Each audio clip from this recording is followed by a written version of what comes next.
Okay, say you're a German car company. Say you're Audi, for example, and you want to have an SUV in your lineup. What in the world would you call it?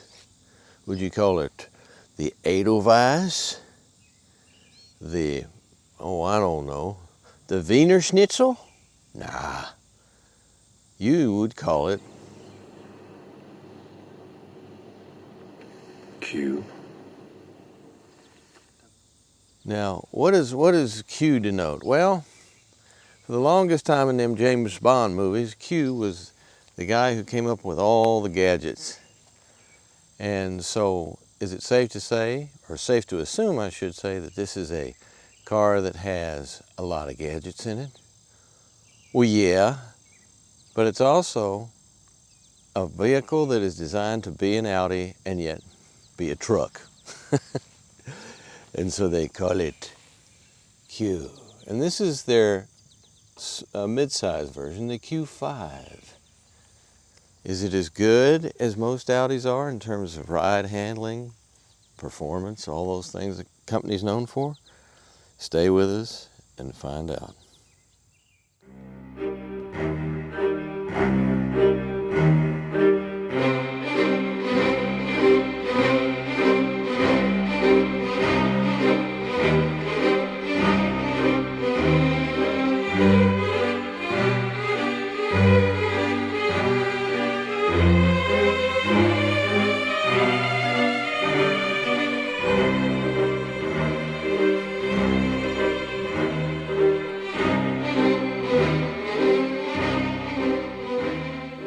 Let's see, 111 inches of wheelbase. Is it a 3-row or a 2-row? I'm not going to tell you until we get inside, just to keep things interesting. But it is got a very tall roof line, especially when you consider that Audi was basically cut their teeth on high-performance sports sedans. So here we have a much taller vehicle. And yet, you know, the engineers at Audi, which are famous for getting great handling out of their vehicles, would engineer this particular one that despite having all that room in it, and it is considerable, it will still be able to handle like an Audi, because you want that. And then they have to fortify the chassis to the point where you can do some off-road work with it. Not heavy, obviously, because it doesn't have the ground clearance to go rock crawling or anything like that, nor is it meant to. But what it is really good at is like all season, all road, all weather driving in comfort and speed with a reasonable degree of fuel economy too. They've always been pretty good at that. So let's look closer, check under the hood, examine the drivetrain, and figure out if this Audi may be the right thing for you to enjoy year-round. Well, now here's the thing. We're used to having high-performance engines in cars that are called Audi. But what Audi's doing is pretty much the same thing everybody else is doing, is they're getting more and more power out of smaller and smaller engines. This is a little old 2-liter inline-4 with your turbocharging. And it is mounted longitudinally. It's not mounted transversely like so many other people do it. And so on the, here's our air intake, by the way, right here. And from the air intake, we go down into and around here. And what happens is, on the left side of the engine, the passenger side, we have our turbocharging system. And the turbocharged air, which comes out of this initially, then goes through intercoolers, of course. And here's a nice looking hose right there. It looks like a coolant hose. But if you look down in there, you can see the air supply that is now compressed and gone through the cooling process enters into the what we're likely to call the intake system, which goes in here and 1, 2, 3, 4 feeds into our cylinders with our direct fuel injection. And out of that, we get 261 horsepower. Now, I can't actually tell you, I cannot tell you the torque, the horsepower or torque peak RPMs, because I don't have that information. It's not on the spec sheet I got from Audi. But In driving it, it does, this is not what I would call the most refined turbocharged four-cylinder inline engine I have driven.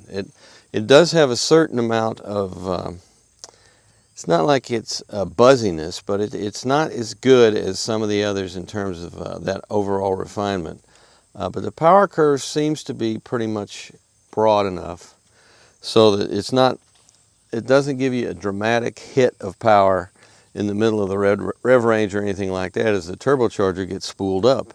Instead, it seems to be a much more balanced, kind of giving you the feeling of what I would think of as a small V6 as opposed to a turbocharged inline four of 2 liters of displacement. So we'll see over time how refined it is overall, because this is just my first impression. I've just driven it about 20 miles so far, but that's just, you know, these first impressions I always think are kind of important because they change the more you live with the vehicle. But the first impression is based on what you've just tested before, and here's something completely different and completely new. And for example, I was just driving a Subaru Crosstrek, and then I jump in this thing, and that's the impression I get. You know, it seems like the Crosstrek, which doesn't have turbocharging, is just a little bit smoother than this. That's just off the, you have to drive it and see it for yourself. So anyway, what's the torque number? 273 pounds of feet. Again, I'm assuming, I'm going to guess, I'm going to say 2,000 RPM, 2,400 RPM, something like that. Very hard to know for sure. But anyhow, this is mated to a 7-speed, not a 6-speed, not an 8-speed, not a 10-speed, but a 7-speed automatic transmission, which is called their Geartronic, I believe. Hang on, let's ask the dog. Hello, fella. Oh, he's got my notes here. Yes, it is an S-tronic dual clutch. Okay, well, so it's not a conventional automatic, but it is a dual clutch version. And so far, it's very smooth and snickety-snick, which is great for whenever you have something that's a direct shift transmission. They tend to shift a little bit crisper than conventional automatics, and they also help deliver better fuel economy. Now, when I initially looked underneath here, I found the dome of all power, which is basically just a, it says 150 kilopascals or 23 pounds per square inch. That's the vacuum dome. I have no idea what the hell that's for. But behind it, what initially looks like it may be part of a hybrid system, I believe that's just your standard ICU, which is the main computer that runs everything on the car, and it sits right up there, I think. But that could be anything. That could also be part of your anti-lock brake system. Could be anything. See, there's one down here too. Now that there is definitely part of your anti-lock brake system because you can see the 4 brake lines coming out of it. But up top here, that's some voodoo. And this car's got, being Q. It is it's loaded with all kinds of gadgetry of various types, and most of it is involved with safety, I would say, more than anything else. The latest safety thing, because that's another thing about Audi that they've always been really good at, is making you feel safe inside the car because A, it feels built like a tank, it's really solid, and B, they use the latest technology available to make things as safe as possible. But as far as the engine goes, there's nothing super trick here. It's just a 2-liter turbocharged engine with 261 horsepower. And your 7-speed, direct shift gearbox, along with Quattro all-wheel drive. You know something I find really vexing about this Audi Q5? The color. It's kind of a strange color. Now, before I get into trouble by comparing it to like baby vomit and stuff like that, I should tell you the name of the color. It's called District Green. District. Now, what does district imply? Well, to me, it implies a dystopia, one of them science fiction movies where there's a district that has the poor people in it that are been completely ruled by robots, that sort of thing. I don't think that's what Audi had in mind when they named it the District 3 green, but what do you think? It's kind of an unusual shade, and it's a shade that I'm seeing on more and more cars. It seems to be getting very popular, this kind of green. I'm not sure why. There's nothing wrong with it. It almost has a military look to it. Maybe that's one reason it has become popular, is it does have that kind of almost a khaki green sort of thing. So, may I say Audi? As we examine our Q5 instrument cluster, and just like everybody else these days, it's a flat screen that is mimicking the appearance of an analog instrumentation setup. Now, what do we have? Do we have a variety of different things we can look into here? Well, let me see. I'm over here flipping away at the settings, and general display and brightness, that would be here. Oh, there's a heads-up display. I'll turn it on for you so you can see it, and so I can have the intense pleasure of turning it off. This is interesting. Well, it doesn't seem to... Is there a separate switch? Is there? Yeah, there is. Okay, here we go. All right, let's look up here and see what happens when I do that. There, can you see that? Yeah. I can move it up and down a little bit so maybe you can see it. If I turn it left and right, that's left and right actually moves it up and down. So, and you can put more data in it if you want. Like, I don't even know if you can see this. These things are persnickety. I'll put more brightness. Look at there, brightened it out. There, maybe you can see it better. And now, let's look at the contents. I'll put everything but the kitchen sink on. Here's a, come on now. Boy, I tell you, these touch screens, efficiency assist, driver assistance, traffic signs, all that stuff is now in this little display. Or it isn't. I don't see any of it. I just see miles per hour. Well, anyway, here's my normal thing to do with the heads-up display anyway. There, it's gone. But you do have that.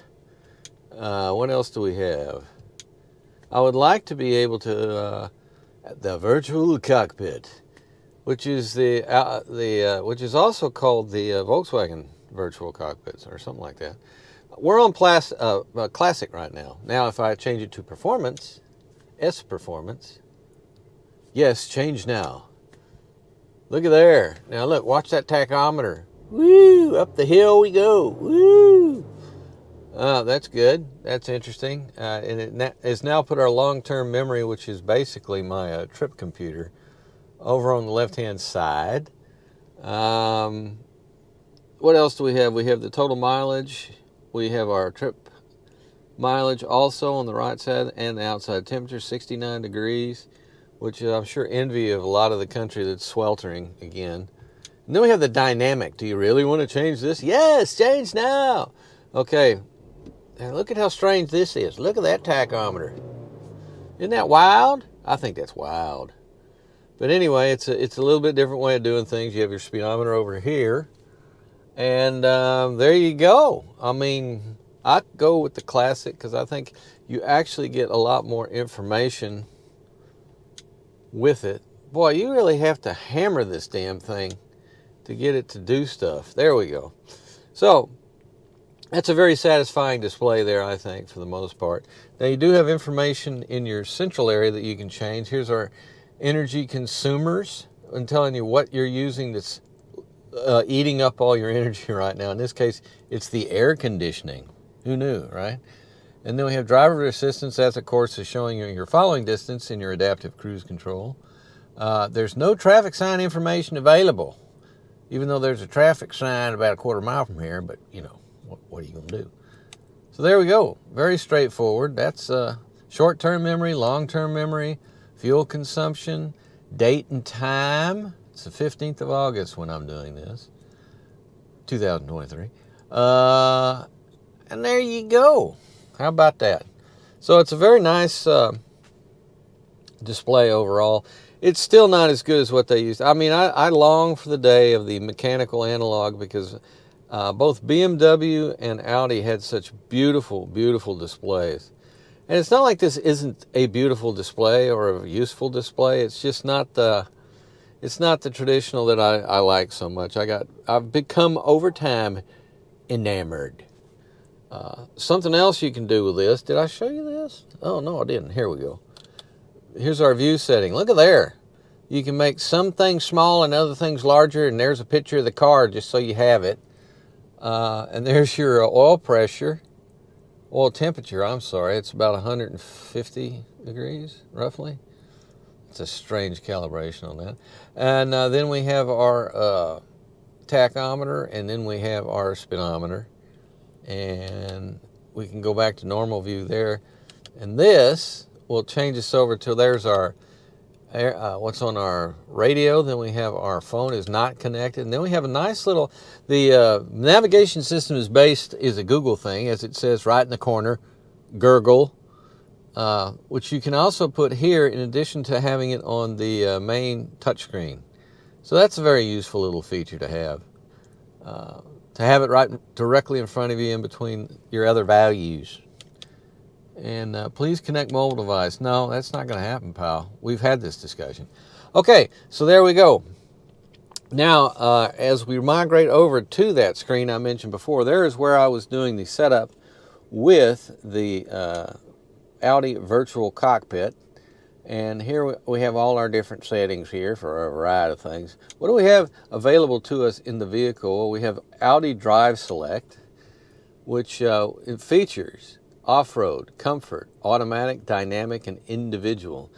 Let's have a look at individual and see what choices we have. Drive is either balanced or sport. Well, let's go with sport. I mean, excuse me. I said let's go with balanced. It was on sport. I didn't even know it was, because I have had it on that particular setting for a while. Steering is comfortable, balanced, or sport. Yeah, we like that. And that's it. That is our options for our Drive Select for the individual setting. And then, of course, dynamic is red. Look, see there's a little racetrack there. Automatic is just nothing. It's just the dullness of digital control. Comfort. Look there. See, here we have wavy lines to show you the road is rough, but you are comfortable. And this thing flickers too much, doesn't it? You know, I could try to fix that. I've tried to fix that. It's something about this particular frame rate or something on this center display. I apologize for that. That's my fault. But anyway, as you can see here on this bumpy, flickery terrain thing, we have a little bit of rock and stuff over here for your off-road setting. So we'll leave her on. Yeah, we'll put it back on automatic. And so there you go. That's the main thing. I'm avoiding a lot of this. We'll go to navigation because of the flicker. Boy, if we go lower and we go higher, we go left, we go right. Look at that frame rate. That frame rate looks slow compared to what's on here. Now, if I just hit it just right, I can almost stop it. Anyway, again, my apologies for that. But at least you're getting the gist. So let's get away from that. Whew, and go down here. Here we have our climate control center. And then actually we do have heated and cooled seats, which is always a lovely, lovely feature for your year-round comfort. And as in most cases, you can set two zones here, the left and right. And right now they are in sync with each other. And very, very simple, very easy to select. And nicely done, in my opinion, just because it's one of the few things on this car that is so easy to access. Now you drop down further and we have some actual practical controls for the car, including, there's our drive select that we were playing with before. Remember that? This is up and down. There you go. It's the same thing you saw before, but it's accessed via this, which is nice. It's much quicker to get to. I had trouble earlier, or was it later, when driving the car trying to pick a different, because I didn't know it was there, and I should have known it was there, but I just didn't. And I didn't feel like plowing through the menus on the, that's one thing I have a problem with. More and more of our basic car features are now requiring you to use the touchscreen and plow through a bunch of menus to find what you want to change. And that's never good. That's always a distraction. And I've even tried doing it. I'm doing this more and more with cars. I'm trying to use the auditory interface and talk to the car and ask it to find stuff. Sometimes that works. Like if I tell it I want to access drive modes, and it will. And other times it won't. Shall we try it here? What do you think? Okay, let's try it here. What can I do for you? Access drive modes.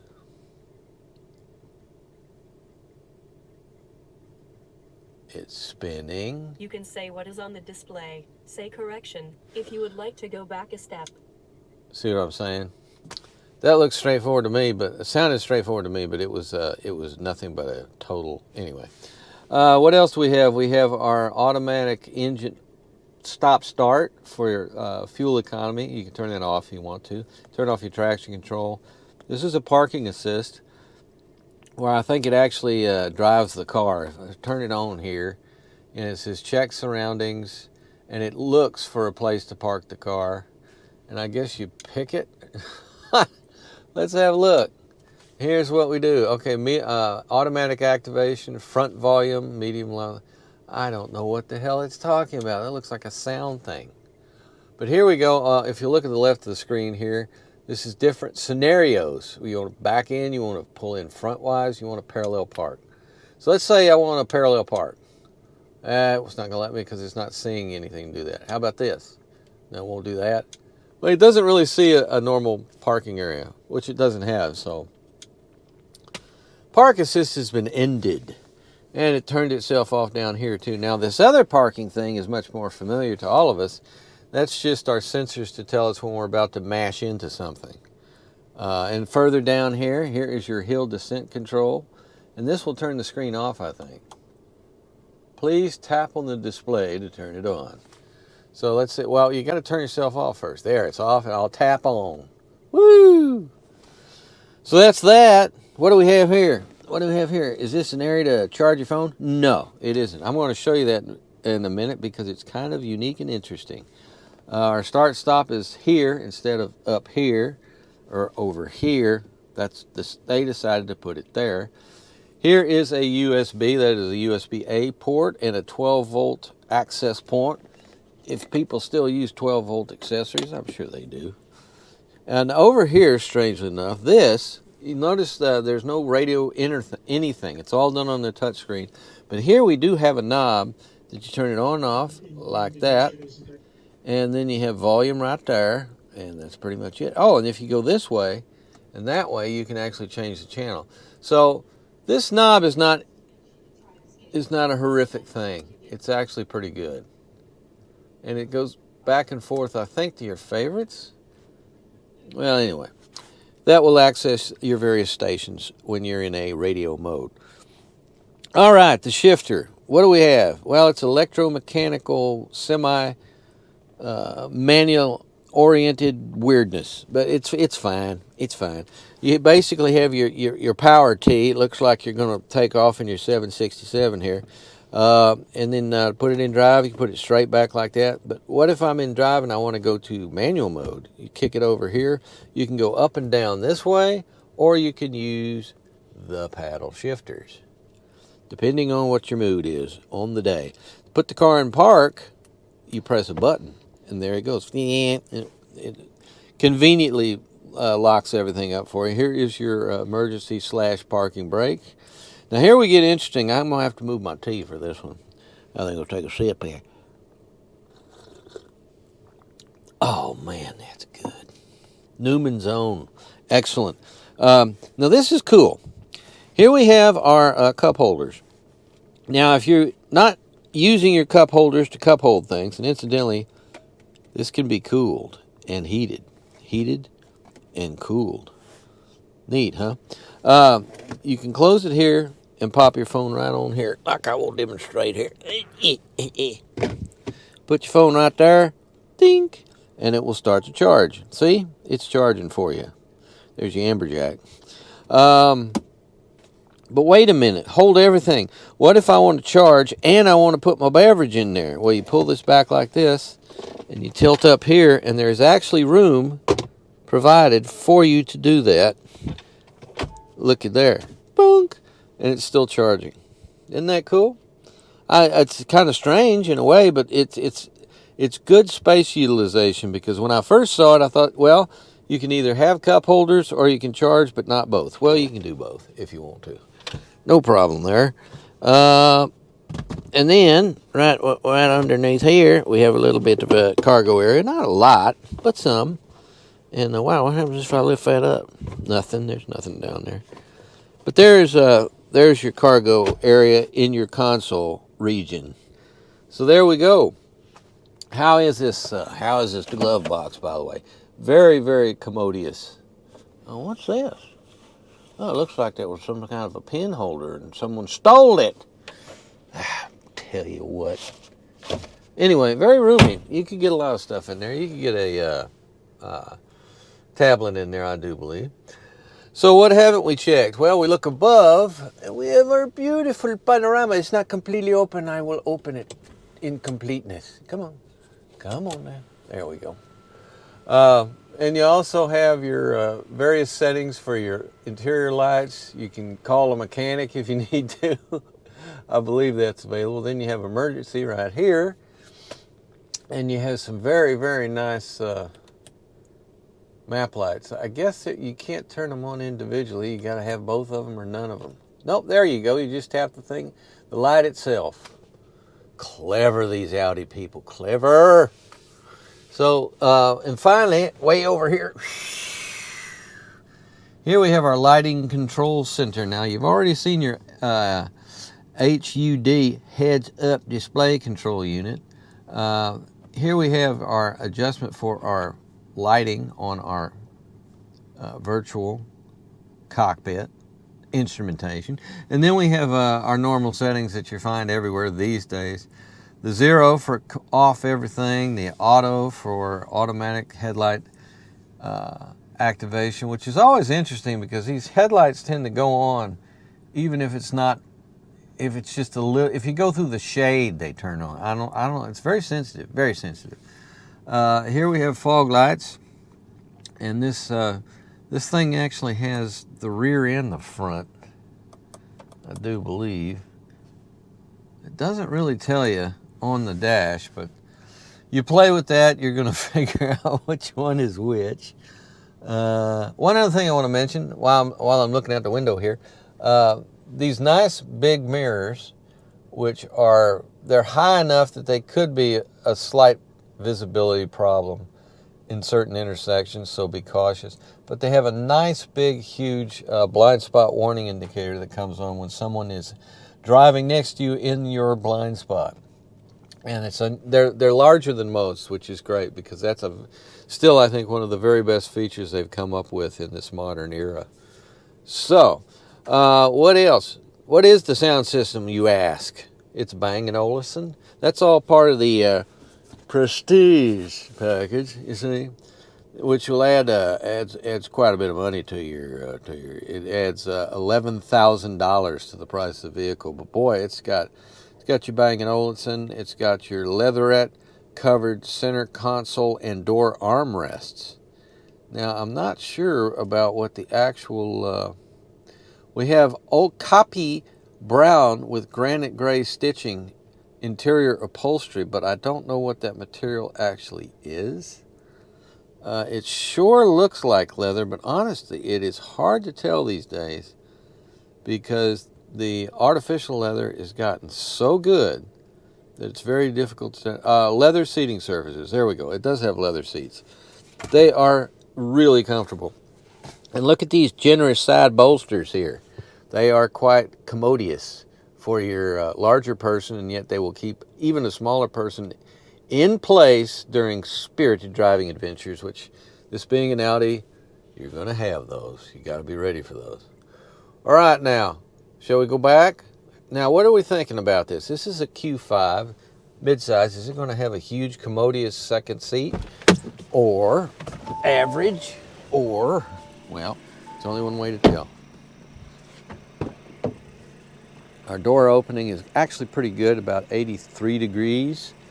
And we come in and we see something that's not uncommon at all for any German vehicle like this, an enormous drive shaft tunnel. They like their drive shaft tunnels, okay? I mean, they have that right. And on the back of these things, you have hard plastic and these kind of flimsy little net things. Not the true luxurious type of magazine / tablet holder I would have expected, but it's fine. It works. It's good. It's good. What else do we have? Well, window shades. We always like those. And our window goes down, doesn't go down 100%. It only goes down about 90%.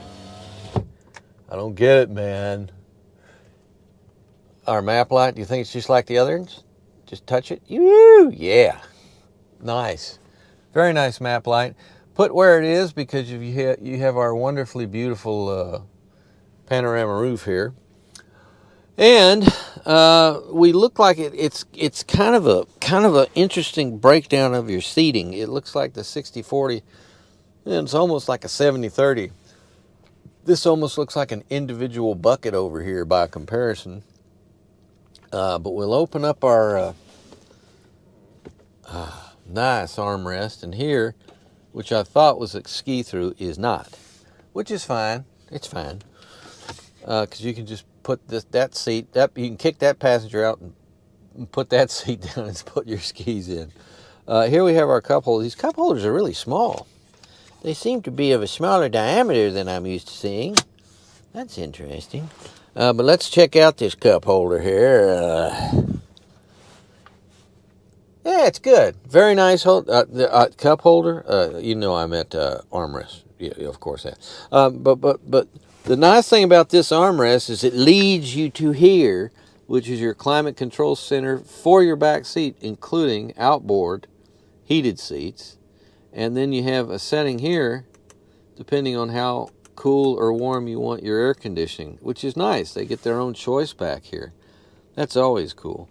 We have a charge only USB ports and another 12 volt. They really want to make that 12 volt available to you. It's all over the place in this vehicle.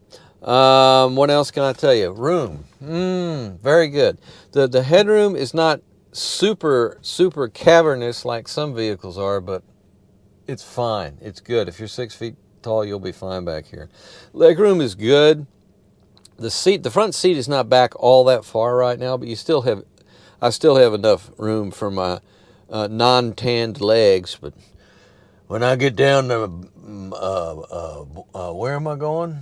Bonnet? Yeah, I think I'm going there. First vacation this century. Wish me luck. It's got a lot of foot room too, and that's great. But I tell you, these huge drive shaft tunnels are interesting because they really do mess with you. If you wanted to put 3 people across here, they really have to splay. They have to totally splay. You know what I'm talking about? Splay. I'll splay for you. See, you have to do that. You got to splay, and see that's going to incommode this person over here, because their leg room will then be compromised, and this person over here. So, but that's where they run their drive shaft. So what are you going to do? You got to have a place to put it, and to do that, to tuck it in so that the bottom of the vehicle is both aerodynamic and has a degree of ground clearance. So, all right, what do you think? You like the interior? It's very comfy. It has a typically European firm feel to it, which is good. I happen to like that very, very much. Very good support. On long trips, I think 2 people would be perfectly comfortable back here. And you also have that wonderful Bang & Olufsen sound system, which does sound great to entertain you during your drive. There we go. And I swear to God, if you're here in person, there's no flickering. We were flicker-free, whereas the machine is not. Welcome to District 3. I mean District 3. Well, that's that color I was talking about. Anyway, here we have our wheels on our Audi Q5, and our wheel size is 20 inches. It's a big old 20-inch thing. These are 255 45R20 tires. Some lovely Continental Cross contact models. Bud & Snow approved, of course. And as you can see, in typical Audi fashion, big solid rotors and a nice big aluminum, it looks like. Yeah, it could be cast iron. But nonetheless, very, very high quality, probably extremely unlike to rust your pins in place so that it won't work anymore after a winter storm and you drove in the salt. This is the problem with a lot of brake calipers in the Northeast. But anyhow, beautiful brakes, and Audis have never suffered in the brake department that I've ever seen. They always have plenty of what you need in your braking department and then some. It's an extremely competent handling vehicle with really good brakes. So let's take ourselves aft, and like I said, this has a very coach-like square almost, and very high belt line and very high roof line. So not only does that increase your interior room quite a bit, but it could potentially affect your handling in really, really hard cornering. But this vehicle does a real good job at handling that because it's an Audi, and they think of these things and they design these things. And what do we have back here? Well, we have your power liftgate, of course, like you're surprised, and a surprisingly nice lower type of lifting point here as far as to get into the back. And we have our parcel hider here. It's everything about this is a little different and a little more practical than a lot of the competition. For example, your seats fold in like 40-40-20 increments with a nice big central area that you can pull down, which is also where your armrest is. But you can pull that down just for skis and things like that, or you can fold the whole thing down and dramatically increase your space. Matter of fact, the space is right there at the bottom of the screen there. This is one of the nicest things about this vehicle is it may not be the roomiest thing in the world in terms of passengers, but for the number of passengers it can carry, because it's only a 2-row SUV, there's plenty of cargo area for those passengers, which makes great practical sense. Also, a regular thing among Audis, look at how beautiful these interior lights are for your cargo area. Very classy. You have underneath here one of these weird ass spare tires that you inflate. You have an inflation system to inflate this tire, and there's your Space Master Vredenstein, and it also has I believe that's a bass beast right there for your extremely good sound system, which I believe it's Bang & Olufsen or something like that. Well, we'll get into that later. But as you can see here, we have releases like that, and looky there, just like that. Will it come back up? No. But we can have this one join it if we do this, and there it goes. It's stuck right there because it's stuck on something. But anyway, you get the gist. But when you fold it down, you have a great deal of room back there for hauling your for when you need to do those bug out of town situations. And this is real interesting right here. The construction of this, you have a very, very big gap between the actual side panels and the hatch itself, which is kind of different. I like it. Again, this thing is probably safer than a house in collision situations, which you love to have because airbags are great, but they go off once and then you're done. And with a system like this, and a car, not a system, but a structure like this, where the car is so solid, you're still protected after the airbags have done their thing. So there we have our beautiful, beautiful exhaust. Now, some of you may think that's an older style of USB for a giant USB plug, but no, that's just those are the exhaust pipes right there. So clever, clever, clever. and very artistic. And I'm starting to warm to this district green, which I may have to inquire with Audi and find out why it's called district, because that's kind of bizarre. But again, very interesting looking car, and all Audi. Will there be any doubt that people will know what kind of car this is when it's approaching them? No, they will have no trouble identifying this. Oh, very nice. Moving on. There is, of course, something else you need to see. Look at that puddle lamp. See that moving? It's the Audi symbol. It floats over the ground like a ghost. Isn't that wild? I do like that. There's a lot of that going on right now. Like the Volkswagen Golf GTI I just had a golf ball printed on the ground. And the first one I ever saw was, of course, Mini, I believe. There's your Bang & Olufsen speaker, too, by the way. But isn't that neat? Woo! I love it.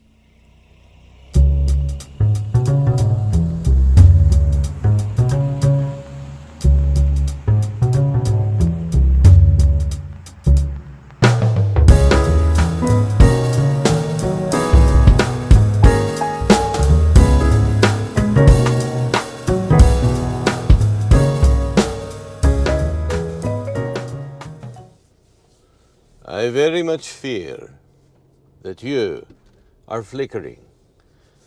I hesitate to say the screen is flickering or the camera is flickering. I blame you. No, I don't blame anybody except me. Oh, it's the operator. But that's been an Audi thing for a while. Let's go up there and we've had this problem before, and hopefully, I don't know what's going to happen with it. You know what's really odd about this? When I started out on this journey, the headlights had been turned completely off by the previous driver, and so I turned it back onto autumn. A disclaimer, warning, order came up, said, please turn on the headlights. Well, as you can see, it's about 10:10 in the morning. And it's bright and sunny, but now the headlights have gone off. This vehicle is very sensitive to. It was actually when it's giving this information to me, I had just come down a shady road, but was back out in the sun. But that's when the notice came up saying please turn. So I turned it on automatic. You know, I'm a reasonable person, and I thought that was kind of wild because it really wants to put those headlights on. I assume that we've got daytime running lights on. But now we're fine. Everything's good.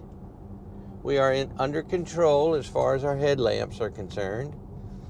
And look at that corn. Boy, that corn did that.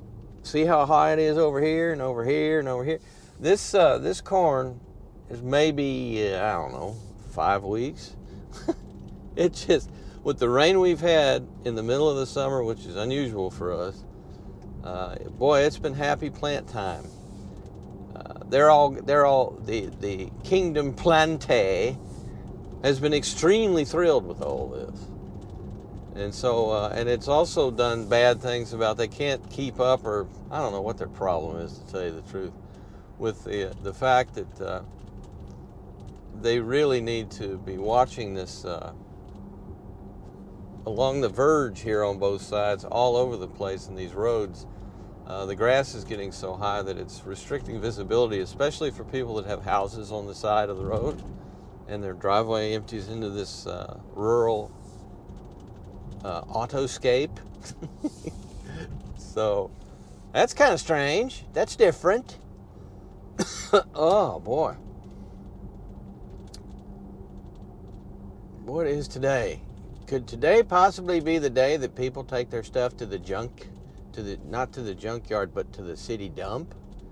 Because this vehicle looks like it is covered with items that will end up in the dump. So, what kind of ride we got here? Busy. It's pretty firm, And our driving mode that I have selected at this point is that just for the, yeah, that's what I thought. Okay. Okay, here we go. Here's our drive mode. Select. Okay.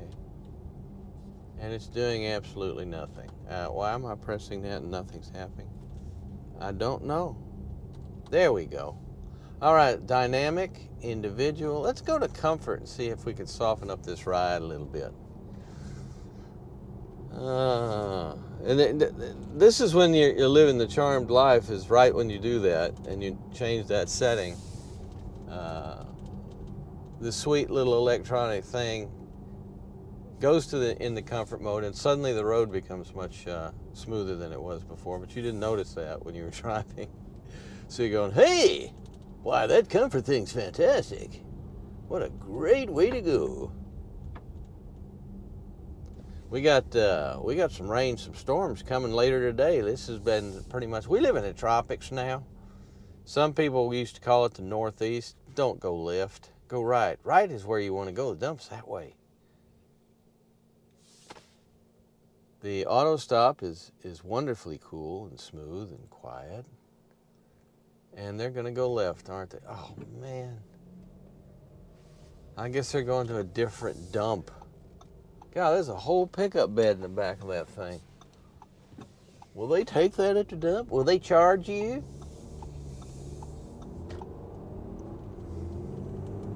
He's waving me around. What a nice fellow. Thank you. That was very nice of him. I love when people do that. I love it. That used to be, you know, a real good Texas thing. When I was growing up in Texas and out in a rural area, man, the farmers would always pull over for you. Always. It was just like a thing. That's back in the day when Texas was a very different state than it is now. But I will refrain from further comment. I'm telling you, people come up early for their ice creams.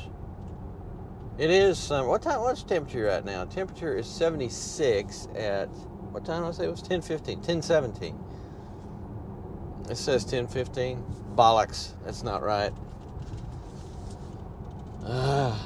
You know, interesting thing about this Audi too, the ride quality, first of all, does feel improved in terms of bump compliance when you have it on the comfort setting. However, it is still a pretty firm ride. And I tell you what, do one thing here.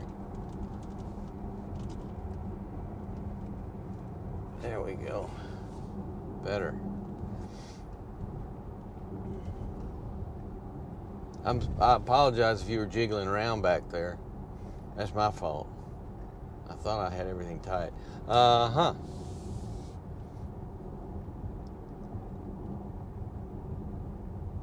seem to think that there's almost no wind noise on this Audi, and a little bit of road noise, but not much. It's actually a very quiet midsize SUV. Now we're going to get on this nice smooth blacktop. It's interesting too about the dual clutch transmission. It feels, one of the problems I've had with previous dual clutches going back several years as they were just starting to appear in consumer automobiles was that the shifting was a little harsher than a conventional automatic. This one isn't. This one is really nice. It's very, very smooth. I'm impressed with it, actually. We'll have to see what it does for mileage, because a lot of times these dual clutch transmissions are very good for, there are instances where you can actually get better mileage with a dual clutch transmission than you can with a manual transmission. And that never used to be the case when it came to automatic shifting. But we'll see. We'll see how she does. Is there anything telling me so far? Do I have a setting on here that, nah, I don't have it on a setting at the moment that will tell us. Let's see here. I'll do this. There's traffic signs. That's nice. Here we go.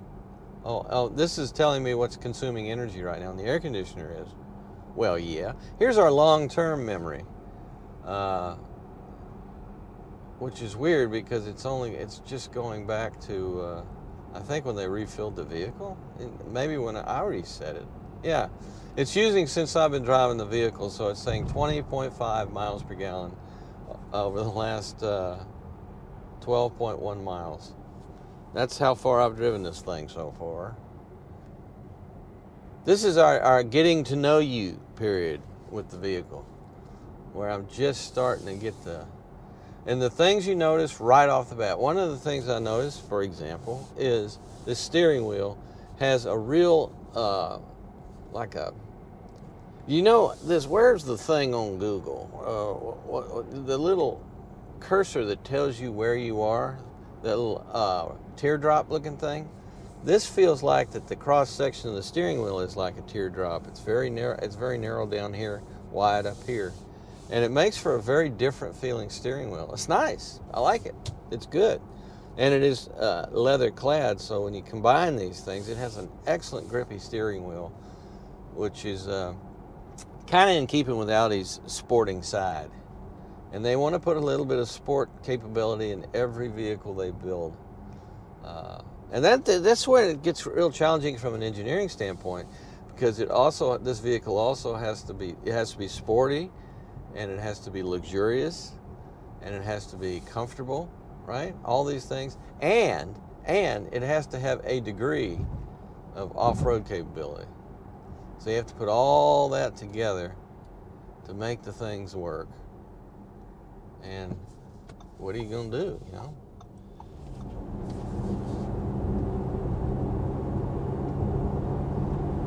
Yeah, it's not. I'm wrestling with my description of this engine, because there's more vibration than I'm used to. Although, you know, I'll tell you a strange story about, there have been a few ultra luxury cars, and this is not an ultra luxury car, but it's, you know, it's definitely a luxury car, luxury vehicle. Luxury sport activity vehicle. Oh no, that's BMW. But I've had vehicles from like, say, Mercedes. Very unusual for Mercedes, but definitely BMW and some Audis, that the engine is just not as smooth as a lot of the competition in that particular class. What do I mean by smooth? Well, I'm talking about a degree of, it's not, so here's your scale here. And this is silky smooth, and this is ultra buzzy. And I'd put this thing about here, which is unusual because most of the luxury vehicles come down to about here.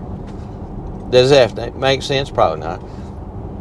But the reason you notice it so much is because, as is typical for Audi, it's such a nice, quiet cabin. So any irregularities in this regard, and the feeling of solidarity of the chassis is such that any kind of vibrations or anything to get in on any level, you can feel it. And it's probably amplified by the fact that there's nothing else canceling it out. I have to say one thing right off the bat. Now that I've been driving more in the comfort zone, comfort mode, suspension-wise, it really is much more comfortable. And I mean, I feel like it's sacrificed nothing in handling. Now the question is, individual. What are our choices with individual? Well, I don't think it's going to give us choices when we're moving. Which is a good idea. So I'm now on the individual, and I don't know who the individual was that said this. Oh, we got a little MGB in front of us. I think that's what that is. God, it looks even small for an MGB. It has a classic automobile license plate on it, which is good because that looks like a definite classic. It also looks like it is fully restored. Good for you. And this is a perfect day for it. Put that top down, go out there and drive go get your errands done, and boy, I even like the color of that. That's a beautiful car. Maybe he's on his way to an auto meet. But so that's the conundrum you face when you have a car like an Audi that is so quiet and so refined in so many areas that any area where it may not be on the same level of refinement as, say, the cabin noise, it really stands out. So I think that's the problem. In other words, what I'm ultimately saying is the two-cylinder inline 2-liter two-cylinder. Oh, that would be cool. Little V2, a V-twin. The inline 4-cylinder engine is actually not very buzzy, but it stands out as to nearly becoming buzzy because everything else is so smooth. Something else that's different. I could be wrong about this, but it may be easier to isolate a small inline 4-cylinder when it's mounted transversely, for whatever reason, because of the packaging under the hood. They could put bigger mounts and things out. Because I've seen a number of late model cars, and so have you if you've been watching the channel, that have these huge superstructures on, these incredibly elaborate isolation things that really take that vibration out of that inline 4-cylinder engine. This being mounted longitudinally, they may not have as much room because, first of all, you got the wheel wells up there, and then you have the turbocharger on one side of the engine. So that would kind of compact you in this direction. And that might affect the size of, but that, you know, that usually doesn't, especially with German engineers, that doesn't affect them that much. They'll figure out a way to make it small and yet really do the business in terms of isolating the vibration that does come from the engine. So there you go.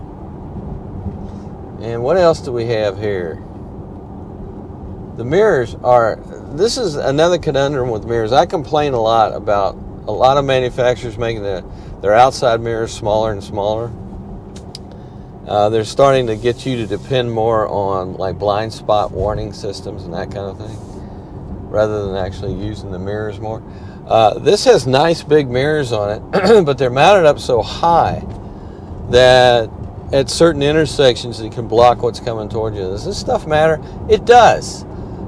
It really does. Is it going to be a problem for you? Well, if you're real tall, if you're one of these fellas and you're up here, no, it's not going to be as big a deal. But if you're a smaller, let's say a petite person, yeah, it actually blocks out quite a bit. And if you're in a hurry and you're distracted and you're not paying a whole lot of attention, I know a lot of intersections just around where we are right now that could be a problem. And we do have some horrific crashes from time to time from people that have to deal with, I'm going in here. What's in here? Look at this, I'm snaking around here.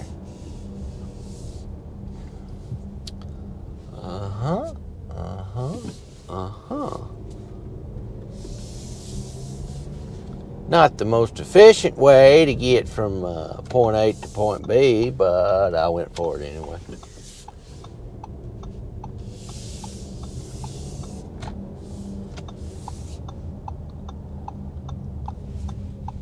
Love more, judge less. That's a nice little poster at that church. That's what I'm talking about. All right.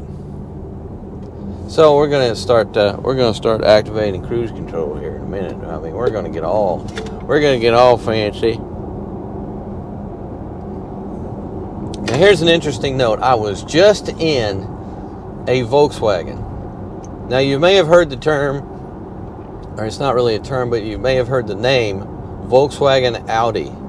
It's because Audi is owned by Volkswagen, or t'other way around, but they are one and the same as far as one big company that produces a lot of vehicles. They have a degree, each company has a fair degree of autonomy. However, some of it is not autonomous. They share a lot of stuff too. They share a lot of technology, and they share a lot of parts, hard parts. Well, I was just in this Volkswagen, and I was lamenting the loss of the stalk cruise control thing. And boy, I've got like a high-pitched tone there. It turned itself off. That was interesting, right when I activated the cruise control. But you have this little paddle on your left side here, off the steering wheel, that I like. Initially, the way that I hear it again. How strange. I really like the way they've set it up in terms of where it's located and the feel, because you can absolutely, once you master it and learn its ways, you can absolutely use it without ever even thinking about looking down on the steering wheel for it. And you have to, on so many cars now, because the steering wheel is so loaded with switches and knobs and all kinds of things, you have to actually look down to make sure you're hitting the right thing. And in some cases, I swear, they didn't spend much time thinking about it, because there's things you can hit by accident that you really don't want to hit when you're just trying to hit the cruise control, slow you down, speed you up, something like that. By having a separate stalk like this, and this is what Toyota used to have, and now they seem to be abandoning it, although I think there's a Lexus or two that still does have it. I find this to be a much better system, much better system. This one's particularly easy because you can just tap it in the up direction, and that's how you change your speed. If we want to go up 60 miles an hour, boop, there we are. And then our distance is right, there's a little thumb wheel type thing. It's a thumb, it's not a wheel, it's a thumb, it's a digit oriented switch. Well, anyway, it's very easy to feel on the stalk, and it's very easy to use. And that can increase or decrease your following distance of your adaptive cruise control. Now, what if you want the car to steer itself? Well, I don't know if we have that on this car yet. I mean, I should, but based on when you see this particular shot, I have not ascertained. I don't see anything anywhere that looks like it does have self-steering. And that's one thing about Audis in general, as well as actually BMWs and Mercedes, is they have a lot of different. When you go and you're looking for one at like a dealership, they have a variety of different ways that they configure their cars, and it's not necessarily a particular option package, although they certainly have that, the packages that have a bunch of different things in it. But a lot of it is piecemeal. It either has it or it doesn't, and as almost like a standalone option situation. And so you don't really know until you look over that particular unit very, very carefully as to what it has and what it doesn't have. It's interesting that in the dash area of this particular instrument layout, I don't see anything anywhere that tells you what mode you're in. You have to kind of hunt around and find it. I don't see it. I like to know these things when I'm driving. Oh, there it is. It's really small, but it's underneath the gear shift thing. Let's down kick it one. There we go. Manual set. God, you don't even feel it. That's interesting. So if we now change it to let's go back to auto. Stabilization control is on. Oh, I guess it turned itself off. What? And it also killed my cruise control. Now, why did it do that? Why did it do that? To irritate me? Well, it succeeded. I don't know. These German cars, I'm telling you right now, they're complex. And it doesn't mean that that's a bad thing in the least. It just means be prepared that you have to spend some more time in the owner's manual than you might think when you're first learning the ways of the car. Now, does this mean it is the way? Not necessarily, no. Audi duty. This is a very interesting contrast with what I was just crawling under a minute ago that you didn't see. But this is the Q5's. Oh, now the rear hatch is opening. Yes, well, the sensor works.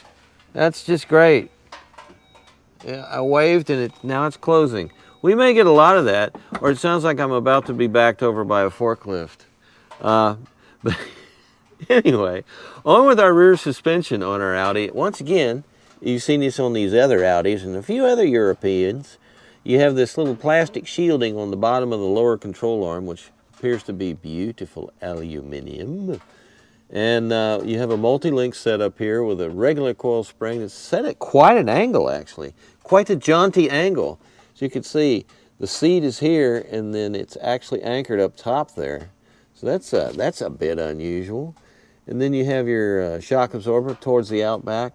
Now right here, this link here, whenever I see these links that are attached to this particular hub where the wheel actually bolts into and resides, and is also part of the braking, as far as I can tell, the brakes attached to it. This particular link to me looks like it could be part of a four-wheel steering situation, but it's not. This does not have four-wheel steering. But it is very, very well pinned down as far as the control that it has. And all these links that you see on all these multi-link suspensions are all designed to keep the tire rather, perpendicular to the road at all times. Throughout its movement, as it travels, everything pivots in order to keep it in. And this is how you get your handling stability. And there, the rear hatch is opening again. Thank you. This is going to be fun. But anyway, as you can see, we have our standard rear subframe that is bolted to the unibody of the Q5, and we have numerous reinforcements through here. And this here is actually, it's not metal. Well, it may be metal. If it's metal, it's very thin. But it adds a little bit of protection to this rear differential. It may largely be for aerodynamic reasons, but I don't know. It looks like it's substantial enough that it could offer a little bit of protection. Should you venture off-road? This vehicle really doesn't have the tires or the overall ground clearance to venture deep off-road, but you certainly could go down your forest, your logging trails and that kind of thing if you want to go out to that elusive campsite.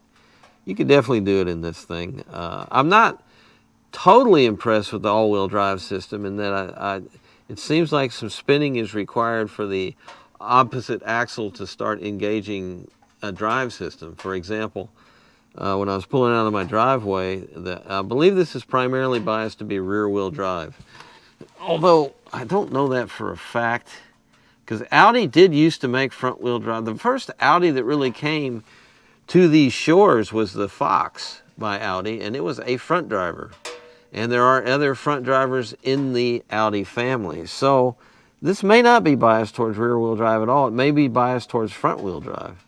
I'll try to look into that and let you know in probably several months. That's how long it takes me to find these things out sometimes. But as you can see, it is a very lightweight, sophisticated. The top link is in fact steel, and the bottom link is aluminum. And the more aluminum they can use, they do, because it's not only highly corrosion resistant, but more importantly, it helps lower your unsprung weight. So it makes the suspension lighter on its feet and quicker able to adapt to changing road conditions. So that's what they do. And Audi is big on their handling. And I have to say the ride quality of this Q5 is really good. It's that beautiful balance between a nice, comfortable, compliant ride and good, sharp handling where you have a high degree of control, especially in bumpy corners. And you got your protection and your aerodynamics. What more do you want in your sport activity vehicle? Look at there. Boy, isn't that crazy? How did that happen? I have no idea. Well, how about our district green metallic Audi? Well, 2023 Audi Q5 S-Line 45 TFSI Quattro has a base price of $46,000. Now, if you add all your options on there, you come up to $60,340. That's a lot of money. It's a little car, vehicle, SUV, but it also has a lot of good versatility about it, and it, more than anything else, is a pleasure to drive. Now, Audi does things differently, and you got to realize that as far as the controls and everything else. Over time, you'll get used to it. And that's one of the big things about a lot of these modern vehicles, if you haven't been in the market for a while, is they do things differently, and you're going to have to adapt. But overall, is it worth it? Yeah, I think it just may be. It's got a lot of room, and it's got a lot of comfort. See ya! Gesanke wollen, es empfiehlt ein